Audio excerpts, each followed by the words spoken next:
కుర్మలు వేరు, యాదవులు వేరు అని అంటున్నారు. ఇప్పుడేమో ఇక్కడ మీటింగ్‌లో అందరూ ఒకటే అని అంటున్నారు. అది ఎంతవరకు కరెక్ట్ అంటారో మీరు చెప్పండి? మామూలుగా అయితే ఎక్కడైనా కూడా అంటే పాత తరం నుంచి ఇప్పటి వరకు కూడా ఎక్కడైనా కూడా గొల్ల కురుమలు అంటేనే గుర్తుపట్టే స్థితిలో ఉన్నాం మా సమాజం. అయితే ఇప్పుడు ఏంటంటే ఒక తల్లి కడుపులో పుట్టిన ఇద్దరు పిల్లలే ఈ జనరేషన్లో ఒక ఇంట్లో ఉండడం లేదు, అంటే పాలోలుగా విడిపోతున్నారు. అలాంటిది గొల్ల కురుమల అన్నదమ్ముల వల్లే కలిసి ఉన్నాం. ఇది వెనకటి నుంచి కాదు, తాత ముత్తాతల నుంచి కూడా కలిసి ఉన్నాం. కానీ అధికారం వచ్చేసరికి ఏమవుతుందంటే కుర్మల పేరు చెప్పి ఓన్లీ గొల్లలు మాత్రమే అనుభవిస్తున్నారు. అది కాకుండా ఇద్దరం కలిసి ఇప్పుడు ఏవైతే మనము 16 కార్పొరేషన్లు అనుకుంటున్నామో, 3 ఎమ్మెల్సీలు అనుకుంటున్నామో, ఏవైతే మనకు రావాల్సినటువంటి వాటా ఉందో ఆ వాటాలో చెరిసగం అనే దిశగా కలిసి మాట్లాడుకొని ఇద్దరం మూకుమ్మడిగా ఏవైనా కూడా ఇచ్చిన దాంట్లో చెరిసగం అనుకొని ముందు మొదటగా మనం కలిస్తే తర్వాత ప్రభుత్వాన్ని డిమాండ్ చేయొచ్చు. కానీ ఒకటే అని చెప్పి ఎంతసేపు కుర్మల పేరు చెప్పుకొని యాదవులు పోస్టులు తీసుకోవడం, కుర్మలు పోటీ చేసే దగ్గర కుర్మలకు వ్యతిరేకంగా యాదవులు ప్రచారం చేయడం, యాదవులు పోటీ చేసే దగ్గర కుర్మలు, ఇట్లా కాకుండా ఇప్పటికైనా ఇంత చాలా నష్టం జరిగింది ఇన్ని సంవత్సరాల నుండి. ఇక మీదట ఆ నష్టం జరగకుండా అన్నదమ్ముల వల్ల కలిసున్న మనం ఎప్పటికీ ఇట్లనే కలిసి ఉంటూ ఒకరికొకరు సహాయ సహకారాలు అందించుకుంటూ మాలమాదిగలు కూడా ఇప్పుడు కార్పొరేషన్లు సపరేట్ ఇచ్చిరు మా సోదరులకి. సేమ్ అట్లనే ఇప్పుడు అట్లనే గంగపుత్ర ముదిరాజులో కూడా గంగపుత్ర ముదిరాజు అని చెప్పేసి వాళ్ళకు కూడా 2 కార్పొరేషన్లు ఏర్పాటు చేసిండ్రు. గౌడ్స్లో కూడా తెనుగు గౌడ్స్ అట్లనే మాకు కూడా గొల్ల కుర్మ 2 కార్పొరేషన్లు ఏర్పాటు చేయాలని చెప్పేసి మా కుర్మ యువ చైతన్య తరపు నుంచి నేను వెన్నెల రాష్ట్ర అధ్యక్షురాలు మరియు ఫౌండర్ని డిమాండ్ చేస్తున్నా. కుర్మలు కూడా అధికారంలోకి రావాలి, కుర్మలు కూడా అధికారం చేపట్టాలి. కుర్మలు ఇప్పటివరకు ఎమ్మెల్యేలుగా కానీ కార్పొరేషన్ చైర్మన్లు కానీ లేరు. కానీ ఈ ప్రభుత్వంలోనైనా ఒకే ఒక ఎమ్మెల్యే, అది ఆలేరు ఎమ్మెల్యే బి లైలే గారు ఉన్నారు. కార్పొరేషన్లో కూడా మాకు రావాల్సిన వాటా కుర్మా గొల్లలు సమానంగా పంచుకుంటే ఏ గొడవలు లేవు. అన్నదమ్ముల్లాగా చిరకాలం కలిసి ఉండి మూకొమ్మడిగా పోరాటం చేస్తే పోయేదేం లేదు. అట్లా ఆ దిశగా ప్రయత్నాలు ఉండాలి అని చెప్పేసి ఈ వేదిక ద్వారా నేను డాక్టర్ దూదిమెట్ల బాలయ్య యాదవ్, మాజీ కార్పొరేషన్ చైర్మన్. సో ఇప్పుడు 37 కార్పొరేషన్ సీట్లు ఉన్నప్పటికీ కుర్మ సంఘం వాళ్ళకి ఎందుకు సీట్ ఒక్కటి కూడా ఇవ్వలేదంట? ఇలా 100% మీడియా ద్వారా అడుగుతా ఉన్నా. ఇలా 37 కార్పొరేషన్లు ఇచ్చినారు, గొల్ల కుర్మ సంబంధించినటువంటి ఒక్కరికి కూడా ప్రాతినిధ్యం లేదు. ఇది ప్రజాస్వామ్యానికి తీరని మచ్చ.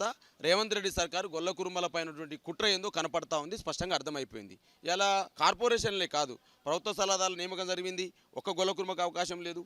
మంత్రివర్గం యొక్క విస్తరణ జరిగింది, ఒక్క గొల్ల కుర్మకు అవకాశం లేదు. మరి అలా గత రాష్ట్ర ప్రభుత్వం ఉన్నప్పుడు కేసీఆర్ గారి నాయకత్వంలో ఒక మంత్రిగా తలసాని శ్రీనివాస్ యాదవ్ గారు ఉన్నారు, 5 ఎమ్మెల్యేలుగా పనిచేసినారు.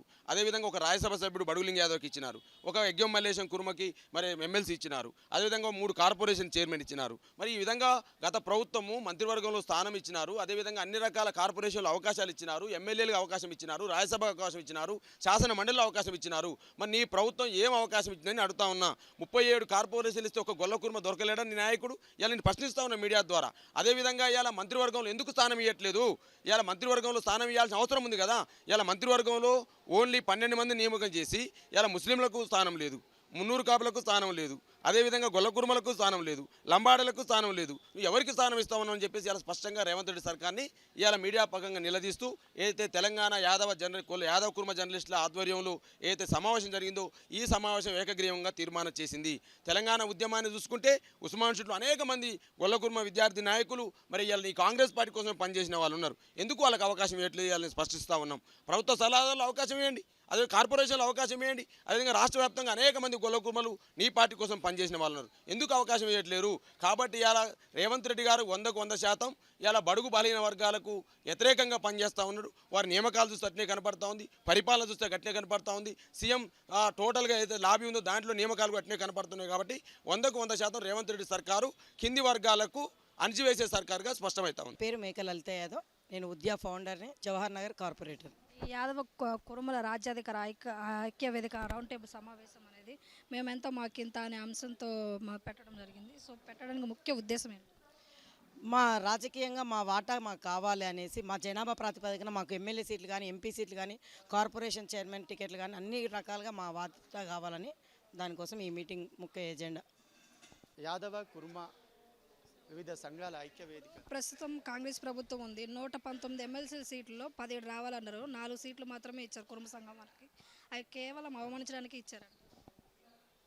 ఇప్పటి వరకు ప్రభుత్వం ఏర్పడిన తర్వాత యాదవ కుర్మలకు సంబంధించి ఒక రాజ్యసభ సీటు మినహా ఎటువంటి ఎమ్మెల్సీలు కానీ మొన్న అనౌన్స్ చేసినటువంటి 37 కార్పొరేషన్లో ఒక్క సీటు కూడా యాదవ కుర్మలకు కేటాయించలేదు. కాంగ్రెస్ ప్రభుత్వం పూర్తిగా అంటే సమగ్ర కుటుంబ సర్వే ప్రకారం 14% ఉన్నటువంటి యాదవ కుర్మలను పూర్తిగా కాంగ్రెస్ పార్టీ విస్మరించింది. ముఖ్యంగా రాష్ట్ర చరిత్రలోనే మొదటిసారి యాదవ కుర్మ సామాజిక వర్గానికి సంబంధించినటువంటి వాళ్ళు లేకుండా రాష్ట్ర మంత్రివర్గం ఏర్పాటు చేశారు. ఇది ఈ జాతిని అవమానించినట్టే. ఖచ్చితంగా భవిష్యత్తులో రేపు రాబోయే లోక్సభ ఎన్నికల్లో కాంగ్రెస్ ప్రభుత్వానికి యాదవ కుర్మ సామాజిక వర్గం సత్తా ఏంటో చూపిస్తాం. ఎందుకంటే గతంలో ఏదైతే అసెంబ్లీ ఎన్నికల్లో 51% ఓటు వేసి కాంగ్రెస్ ప్రభుత్వాన్ని గెలిపించడం జరిగింది. కానీ అధికారంలోకి వచ్చిన తర్వాత యాదవ కుర్మ సామాజిక వర్గాన్ని పూర్తిగా కాంగ్రెస్ పార్టీ గాలికి వదిలేసింది. రాబోయే రోజుల్లో లోక్సభ ఎన్నికల్లో ఖచ్చితంగా కాంగ్రెస్ ప్రభుత్వం స్పందించకపోతే లోక్సభ ఎన్నికల్లో మా ఓటు ద్వారానే తగిన బుద్ధి చెప్తామని చెప్పి ఈ సందర్భంగా చెప్తున్నాం. ఖచ్చితంగా మంత్రి పదవి ఈ సామాజిక వర్గానికి మంత్రి పదవి ఇవ్వకపోవడం ఈ జాతిని అవమానించినట్టుగా మేము భావిస్తాం. పేరు ఎంఏ మహేందర్ కుర్మ, కేవైసీఎస్ రాష్ట్ర వర్కింగ్ ప్రెసిడెంట్. సో ఇప్పుడు ప్రస్తుతం కాంగ్రెస్ ప్రభుత్వం నడుస్తుంది. ఇప్పుడు ఏంటంటే కుర్మ యాదవులు 14% ఉన్నప్పటికీ కూడా మీకు మంత్రివర్గంలో చోటు లేదు అంటే ఎందుకు మీకే ఐక్యత లేకపోవడం వల్ల? మాకు ఐక్యత 100కి 180% ఐక్యత ఉండండి, లేదని ఏమాత్రం అనుకోవద్దు. ఒకటి ఐక్యత ఉండడానికి ఉంది అని నిరూపించడానికి ఒకటే కారణం, మొన్న జరిగిన ఎలక్షన్లలో కూడా దాదాపు ఓటు బ్యాంకు తీసుకుంటే కురుమలు దాదాపు తెలంగాణ రాష్ట్ర వ్యాప్తంగా 50 నుంచి 60 లక్షల జనాభా ఉన్నప్పటికీ మొన్న జరిగిన ఎలక్షన్లో 56% కురుమలు మరియు గొల్లలు కలిపి 56% ఓటింగు వేసిందని చెప్పేసి అధికారికంగా మాకు వచ్చిన రిపోర్ట్ ఇది. ఎందుకనంటే గత ప్రభుత్వంలో కురుమలకి కేటాయించినటువంటి డీడీలు గొర్రెల పంపిణీ విషయంలో డీడీలు కట్టడంలో విఫలమైపోవడం కానీ, అదేవిధంగా రాజకీయ వాటలో కూడా మాకు ఇవ్వకపోవడం కారణంగా కానీ మేము వ్యతిరేకంగా 56% ఓట్లను కూడా మేము వేయడం జరిగింది.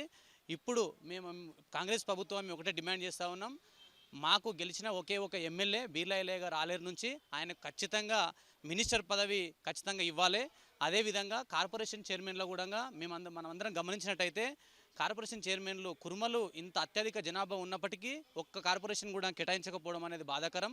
కాబట్టి మా యొక్క డిమాండ్ ఒకటే, ఇప్పుడున్నటువంటి గత ప్రభుత్వం కూడా ఒక ఎమ్మెల్సీ ఇచ్చి వాళ్ళు సర్ది పెట్టుకున్నారు. అలా కాకుండా జనాభా ప్రాతిపాదికన మేమెంతో మాకంతా అనే నినాదంతో మేమందరం వెళ్తూ ఉన్నాం. కాబట్టి మాకు మినిస్టర్తో ఒక పదవి మినిస్టర్తో పాటు అదేవిధంగా ఎమ్మెల్సీ పదవులు అదేవిధంగా కార్పొరేషన్లు కేటాయించాలని చెప్పేసి పెద్ద ఎత్తున డిమాండ్ చేస్తూ ఉన్నాం. ఒకవేళ మీరు కేటాయించకపోతే మేము రాబోయే రోజుల్లో పెద్ద ఎత్తున బహిరంగ సభలు పెట్టి మీకు ఏ విధంగా బుద్ధి చెప్పాలనో ఆ విధంగా బుద్ధి చెప్తామని చెప్పేసి మీరు గుర్తెరగాలని చెప్పేసి ఈ యొక్క మీడియా ద్వారా మేము మీకు ఈ ప్రభుత్వాన్ని ప్రశ్నిస్తూ ఉన్నాం.